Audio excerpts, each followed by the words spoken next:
The Sam's Kitchen concept started when I was sailing. And I put it on the website a little bit. Yeah, put the history. Yeah, the history. So I was sailing, and when you're sailing, the food moves around on the table. You know, so you cannot eat a chicken breast, because if you pick it up, then the plate's gonna move around. So my whole concept was try and make a meal that you hold with one hand to keep the plate and just eat with one hand. So and most cultures actually chop the food.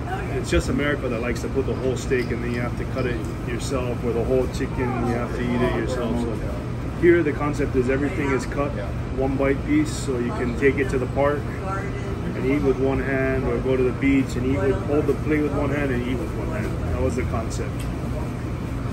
When I first started the Sam's Kitchen, we weren't sure if we were gonna do what we were gonna do. We had the idea of doing like coffee and t-shirts. We had an idea about doing French fries, which I still think is a really good concept. French fries are very simple. You just make the French fry and then have different sauces or different salts. So it's one fry and then different salts, different flavors, but the profit margin is very low. And we thought about coffee and shave ice too, but it's just the profit percentage is high. So shave ice, for example, it's frozen water and sugar. So for 25 cents, I can sell it for $4. 25 cents a product, but it's still $3 that you make off of one person. Whereas over with a higher ticket item like shrimp, it's $14 or $18. So suddenly, instead of selling to 6 people $3, I sell one person $18, and the profit margin is there. So it's easier to get your numbers quickly with a higher ticket item. So we started thinking about shrimp. At that time, there was no garlic shrimp in Waikiki, and I thought maybe a lot of people want a higher end plate lunch, not just cheap plate lunch, not just a $5 plate lunch, but one with a good steak, nice shrimp, abalone, or whatever they want, and they can bring it to their hotel room or the beach. But when we did decide on the shrimp, the next thing was for me, I felt that I wanted it to be the best shrimp possible.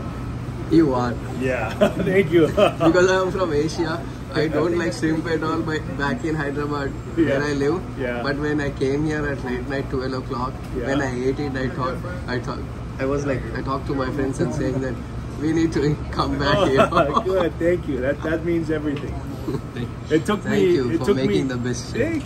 Thank you. It took me 3 months of making mistakes before I got the sauce right, because I started with nothing. So we tried all different kinds of garlic sauces and spices, and all my neighbors, I'd give them free shrimp every day, and some of them were good, some of them no good. But for me, if you believe in something, you have to be the first believer. You cannot just say it's good. You cannot say number one but not really like it like somebody else. So for me, I have to really think that it is the best, and I'm totally fine with somebody else being better. If there's somebody else being better, I want to know. I want to go test them, and then I want to make mine better. So I'm not scared of competition. It makes my food better, because if somebody else has a better shrimp, I'm gonna be the first person to go there and eat it and say, why is their shrimp better than mine? I gotta make mine better. So it's not, for me, the competition is good because it keeps it good. But Hawaii is very easy. Not very many people try very hard. So you have a good product, and it's nobody really cares. They just make whatever. Many people, I think, in America, they just like quantity more than flavor. So like a big plate of rice than a tasty shrimp. But so for me, the good shrimp was important. We have a good shrimp. We get it from different places. Right now, we're getting it. Actually, I think this shrimp we have this week is from India. Actually, so it's very high quality shrimp. They make sure it's actually, I think, maybe better than the U.S. mainland, because when you grow shrimp in the U.S., the rules are not as strict as when you import it. The importing rules are very strict, so I think it's a higher quality shrimp. We use a bigger shrimp than everybody else. We peel it, we clean it. Our sauces are from scratch with fresh garlic. These are all small things, you know. I could buy canned garlic, but I can taste the difference. And for me, if I know the difference, then I think everybody else would probably notice the difference. So. I notice the difference when I taste the shrimp. It's like, you know, like it's not mushy. Yeah. It's like firm. Yeah, firm. Yeah, that's good. I noticed that. They're like, ooh, it's like fresh. Yeah. That's the only thing I like.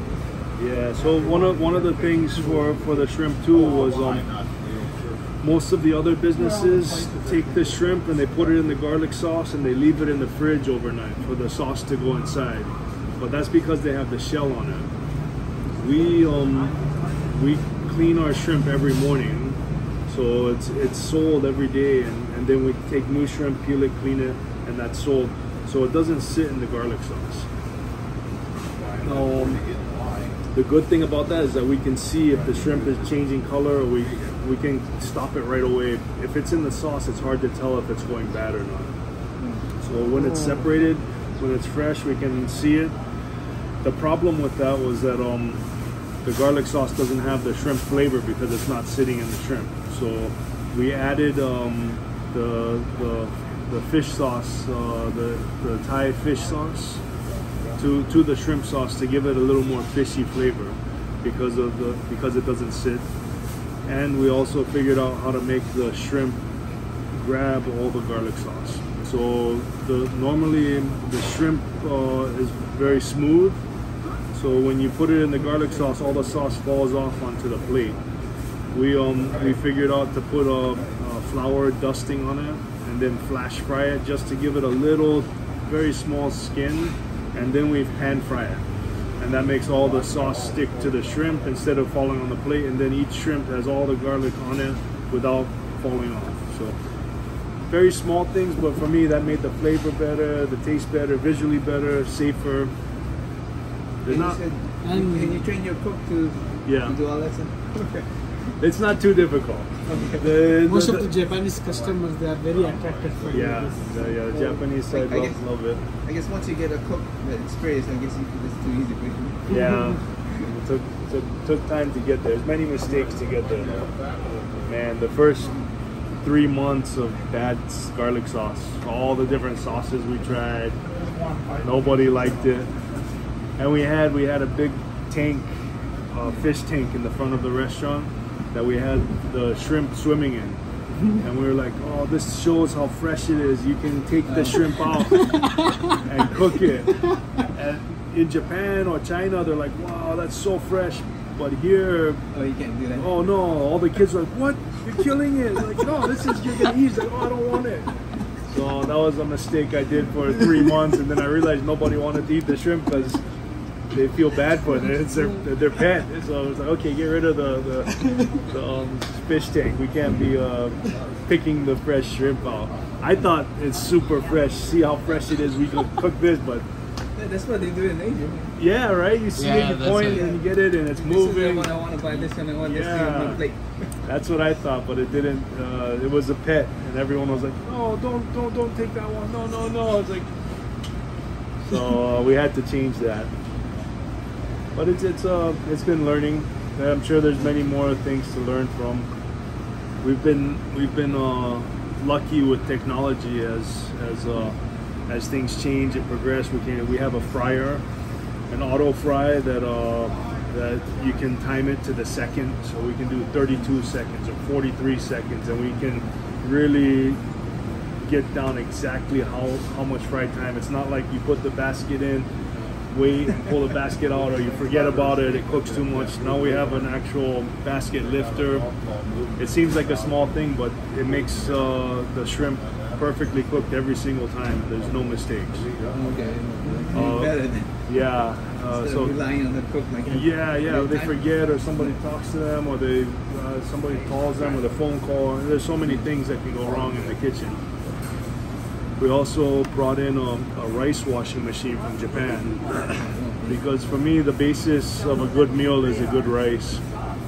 And many people here in Hawaii, they love rice, but they don't know how to cook it properly. So sometimes it's too much water, or it wasn't washed, or not enough water. So everybody, you know, it's easy to make a mistake with rice. Is it always consistent when you guys do it with your the machine? Yeah, it's incredible. Yeah.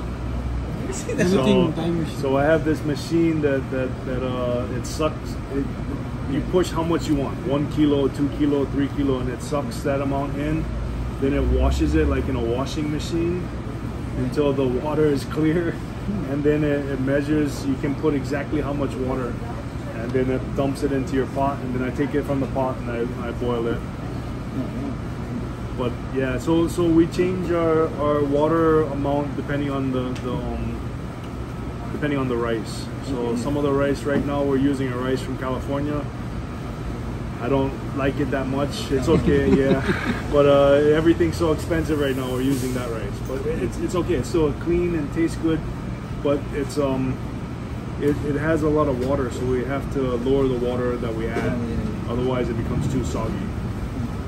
The Japanese rice that we were using before, we had to use maybe 20% more water just to make it cooked all the way. So we can adjust that on the machine, and then once we figure out like a new crop, when they first harvest the rice, it has more moisture inside, so you don't want to put as much water. So if it's a new harvest and it hasn't been sitting 3 months in a warehouse and it's not dried out, then we cut down the water, test it 1 or 2 times till we find the exact amount we like, and then that's our rice formula. Old rice is much better than new rice. Yeah. Because we cultivate rice. Yeah. In India. Yeah. And in India they have the cooker for cooking rice is different than Japan. They make different kinds. They'll make the one for the basmati, and then they make the one for the Japanese. They want it sticky, and some people like it sticky, some people don't. Depends on the food. I still can't eat with my hands though. I tried. I visited Bangladesh, and try and eat, and they pour soup over the rice, and then no spoons. Soup with no spoon. So my whole hand is always. I go wash everything, but then when I go to sleep, I can smell curry still on my hands. It was good, good fun. But yeah, anyway, the machines make everything simplified, less training, less mistakes. So even though they're expensive, like the rice washing machine was maybe $13,000. But yeah, but then for the last 3 years, there's been no mistakes. So 3 years, every day we make 2 pots. You're looking, I don't know, if one person washes the rice. And, you know, it takes time to fill up the 100-cup rice thing, then wash it all, and then dump it all on, then turn it on, wash it. One person maybe takes 15 minutes for each pot of rice, and then you're doing 2 pots or 3 pots a day. That's an hour's work, and you look at $15 or $18 an hour every day for the last 3 years. It's cheaper and no mistakes. So. Oh yeah, you need to be consistent. Yeah, consistency. Yeah, it's been fun though, and this is, I'm sure, technology. This is part of the technology that's growing, not just the machines, but actual online and customer experience, feedback. We'll see what the next leap is. I'm excited to see what the world becomes. There's a lot of interesting things happening. I wonder. In Hawaii, especially in America, nobody used QR codes until COVID. Oh yeah, so, and I because I lived in Japan, I've been using QR codes for, I don't know, 10 or 15 years. You know, they use it from a long time ago, but not over here. So, but 10 or 15 years? I think so. I helped start a magazine here in Hawaii called Check It, and it was a QR code magazine. So our concept at the time, that was before I had the restaurant. the concept was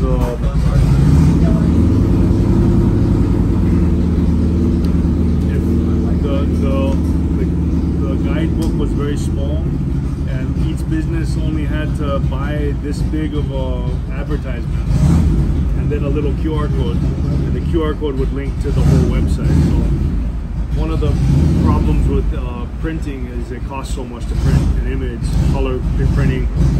So all these customers, all these like if I put in an advertisement,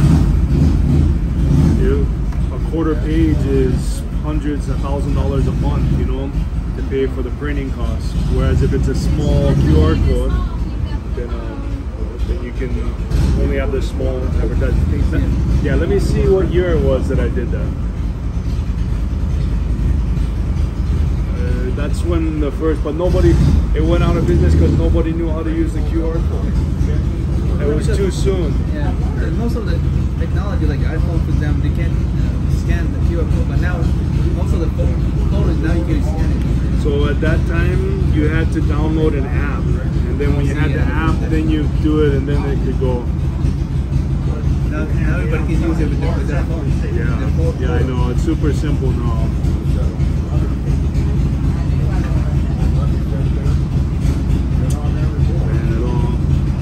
It was probably like 2005, maybe 2004, 2005 that we brought that over. So 18 years ago, but nobody knew about it. Now, if we did it, it'd be a good idea, but it's too late now. All right, good stuff. So. The unique selling points, what makes the restaurant stand out. Oh. Very good, thank you. Yeah. We should ask them. Can we ask you something? He is the owner of Sam's Kitchen. You're the owner? Yes. Oh, you're Mr. Sam. Oh, well, that was very good. Was it good? It's one of those interesting little shops right off the road. Yeah. It's your first time coming here? Yeah. First time in Hawaii. First time in Hawaii? Oh, yeah. good. Yeah. Second He was time. here during Vietnam, but Oh, it's been a long time then. 54 years. 54 years, man. Quite a bit has changed. So are you training? So they're actually Students of Hawaii Pacific University. they go to the Hawaii Pacific University and they're studying IT, and they're actually developing like a customer feedback system for the store.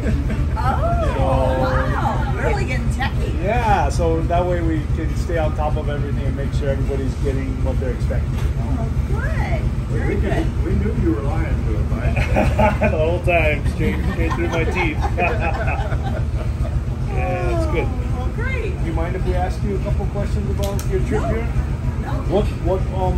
What made you decide to come here? Were you just walking by, or you Googled it? Our daughter had a list of places to go. Oh, And you- come here Yes, to yes. this location. So we went hunting for it based on her recommendation. Oh, really? We're on a mission. We were in the water and we got done and we were focused on coming here. Oh, that's really cool. So she'd been here before. No, she just. Yes, they were here. Oh, they were here. We did not see a sign. There is no That was sign. the hard There is part. no sign. Okay, that's why we didn't see one. There's so the Hawaii state law in Waikiki. Waikiki is a special district in the state of Hawaii, and it has special rules. One of the rules is you can't have any business name on the second floor. So that's one interesting thing. If you walk around, you won't see any advertisements on the second floor. So if you're on the second floor, your business is pretty much screwed. Yeah. The other rule is that it has to be on the actual entrance to your business. This is considered an alley, and the entrance is actually that kitchen right there, because that's the actual entrance to the building. So the state of Hawaii told me I could put a sign where that surfboard is, but I couldn't put one on here. All the alley covered. Yeah, so it's not considered an entrance to the building. It's just that's an alley. So crazy. You're next door though, too. Right? yeah, we just took over that next door, so we actually put in permits to get a sign over the top of Well, I that. saw Sam. Yeah, at the so end. we I can was put it telling him, all the way on the wall in the back, my but God. we're waiting for the permit to put it in front of that actual entryway. Good luck with the permit. Yeah, I know. It's, from Hawaii? I was born in the Bahamas, but I've been here since I was 6. Been here a long time. Very fortunate. Yeah, I know. One island to the next. And then you three, how did you end up coming here for education? Sam is my very good friend. When I came from India, Okay. my first day I ate food here.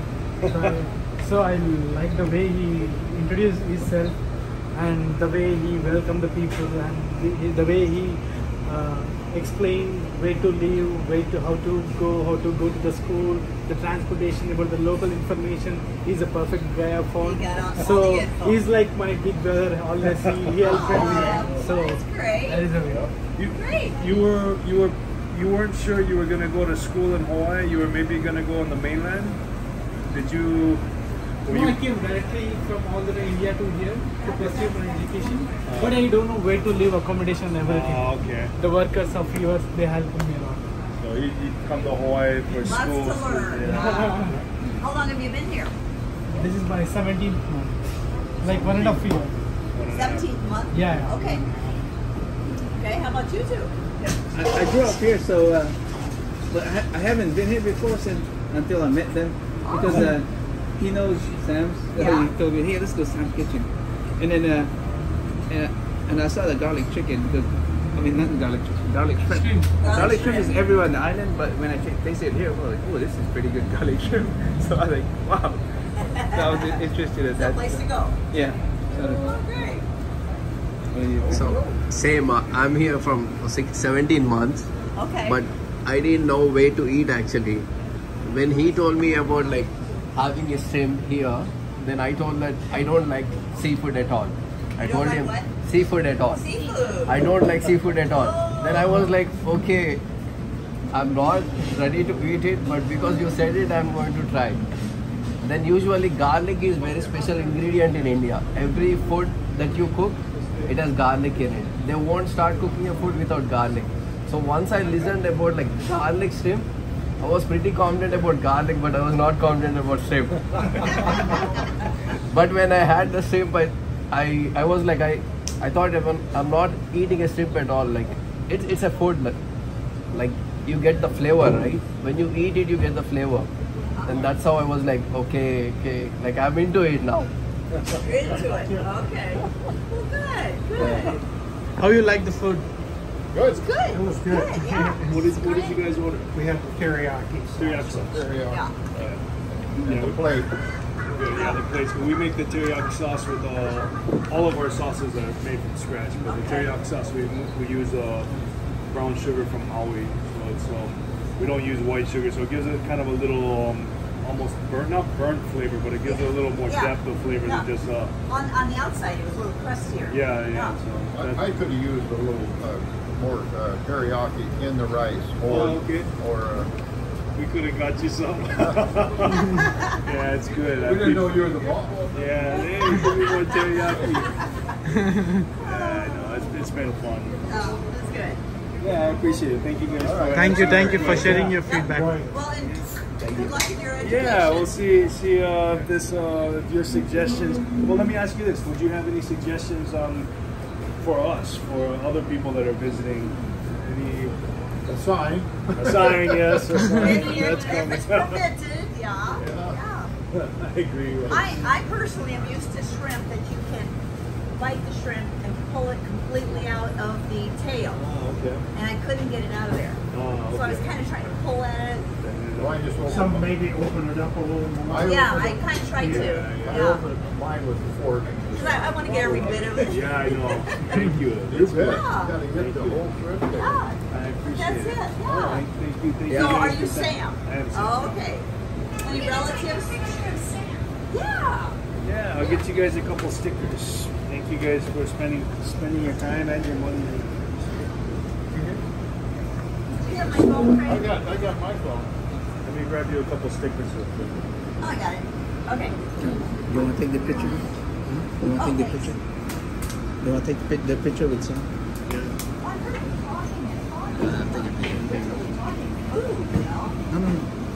I think they're going to use it. They want to use the camera. They're gonna use the camera to take pictures. No, that's all. It's all feedback though. If it was bad, it would have been important for us as I will well. take the picture of you. Okay. You guys like the sticker? Oh, a sticker for the kids. Okay. Oh, great, great. Okay. Guys like some stickers?